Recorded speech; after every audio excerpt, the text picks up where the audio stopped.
Bonsoir les élèves du deuxième bac PC, deuxième bac SVT et les filières techniques. On continue toujours avec la correction de l'examen blanc numéro 6 et on passe maintenant à la troisième partie, c'est la partie des intégrales. Donc l'énoncé est le suivant, l'énoncé se compose de trois questions.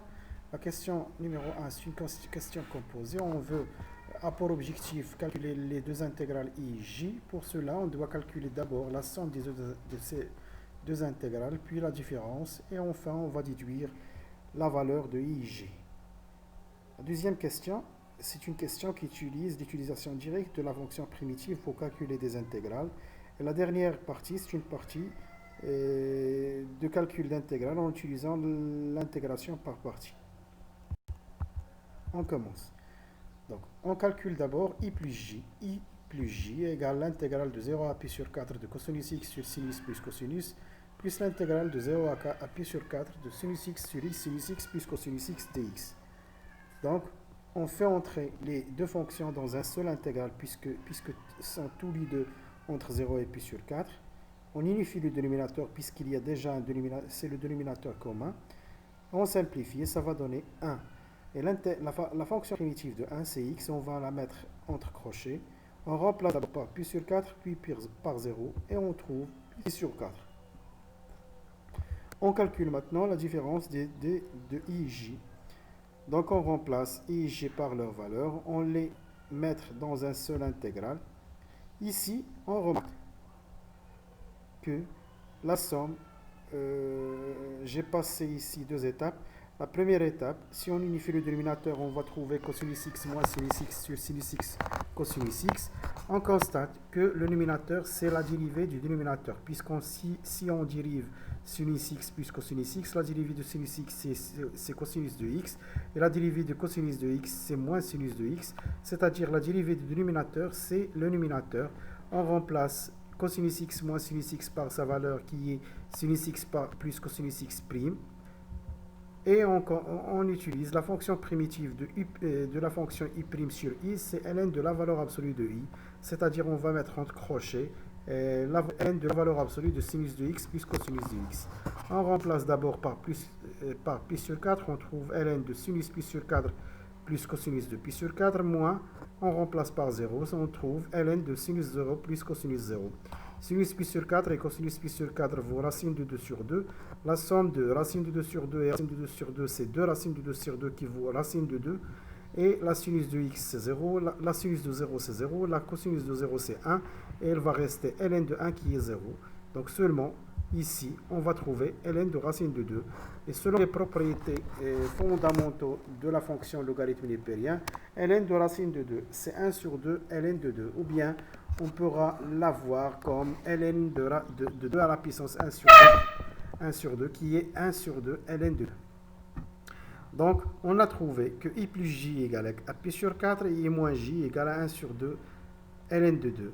On pourra résoudre ce système en utilisant la méthode qu'on veut. On pourra utiliser la combinaison linéaire, par exemple, ou bien la méthode de Cramer. Pour la combinaison linéaire, si on fait 1 plus 2, l'équation 1 plus l'équation 2, ça va donner i plus j plus i moins j qui est 2i, et pi sur 4 plus 1 sur 2, ln de 2.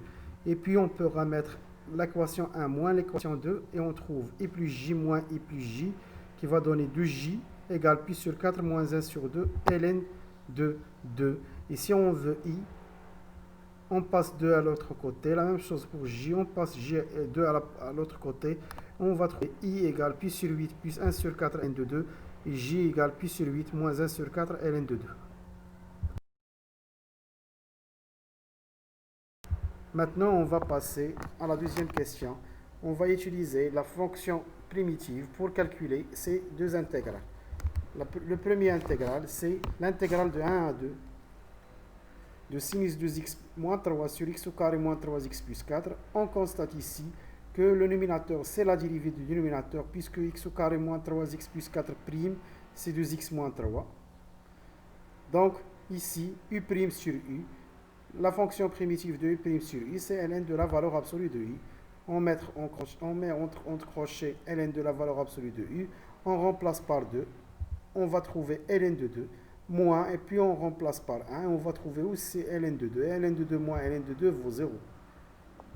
Le deuxième intégral, c'est l'intégrale de e à racine de e de dx sur x ln de x au carré. On constate ici que le dénominateur, ce n'est pas la dérivée du dénominateur. C'est pour cela on va voir cette fonction d'une autre façon. On va la voir comme ceci. C'est 1 sur x sur ln de x au carré, puisque a sur b sur c, c'est a sur bc. Donc les deux relations sont égaux. Donc ici on constate que le dénominateur c'est ln de x'. On place le dénominateur par ln de x'. Et on a trouvé u' sur u au carré. Dans la fonction primitive, c'est moins 1 sur u. Donc on va mettre entre crochets moins 1 sur ln de x entre e et racine de e. On remplace par racine de 2 au départ. Moins avec ce moins c'est plus. Et puis on remplace par e. Ln de e c'est 1. Ln de racine de e c'est 1 sur 2 ln de e. On remplace ln de e par 1 et on va trouver 1 moins 1 sur 2 qui est 1 moins 2 qui est moins 1. Maintenant on va passer à l'utilisation de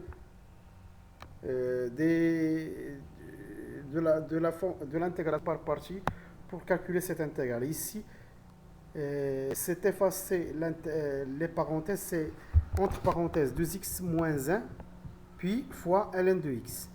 Donc pour cela on va utiliser le schéma habituel uv' puis u' iv. On va utiliser l'astuce d'Alpes, arctangente ln polynôme exponentiel puis sinus cosinus tangente. Ici on a polynôme et ln. On va commencer par ln. Alpes, L puis P. Ça veut dire on va prendre u de x et ln de x. Et on va prendre v' de x c'est 2x moins 1. La fonction primitive de ln de x c'est 1 sur x. Et la fonction dérivée de ln de x c'est 1 sur x. Et la fonction primitive de 2x moins 1, la fonction primitive de 2x c'est x au carré, puisque sa dérivée est 2x. Et la fonction primitive de 1 c'est x, ça va donner x au carré moins x. Maintenant, l'intégrale c'est égal. On va mettre entre crochets u de x fois v de x qui est ln de x facteur de x au carré moins x. Moins, on va mettre sous l'intégrale 1 sur x fois x au carré moins x qui est x au carré moins x sur x. On remplace par e, ça va donner e au carré moins e ln de e. Puis moins, on remplace par 1, c'est 1 moins 1 fois ln de 1. Ln de 1 c'est 0. Ça va rester 1. J'ai oublié ici 1. Moins 1. On a oublié moins 1. Donc, on va la compléter oralement ici. On a oublié moins 1. Donc, ici, moins. L'intégrale de 1 de x au carré moins x sur x, si on factorise par x, on va trouver x facteur de x moins 1 sur x. On simplifie par x et on trouve x moins 1. La fonction primitive de x c'est 1 sur 2 x au carré. La fonction primitive de 1 c'est x. On a oublié toujours moins 1. Donc on remplace par e et on trouve ici la première réponse. On trouve 1 sur 2 au carré moins e moins. Puis on remplace par 1, c'est 1 sur 2 moins 1. Après simplification, on va trouver e au carré moins e, moins 1 sur 2 e au carré, moins e plus 1 sur 2, qui va donner 1 sur 2 e au carré moins 1 sur 2. Et puisqu'on a oublié 1, ça veut dire on a oublié moins 1, donc ça va donner 1 sur 2 e au carré moins 3 sur 2. Attention, moins 3 sur 2 ici. Ce qui va donner moins e au carré moins 3 sur 2.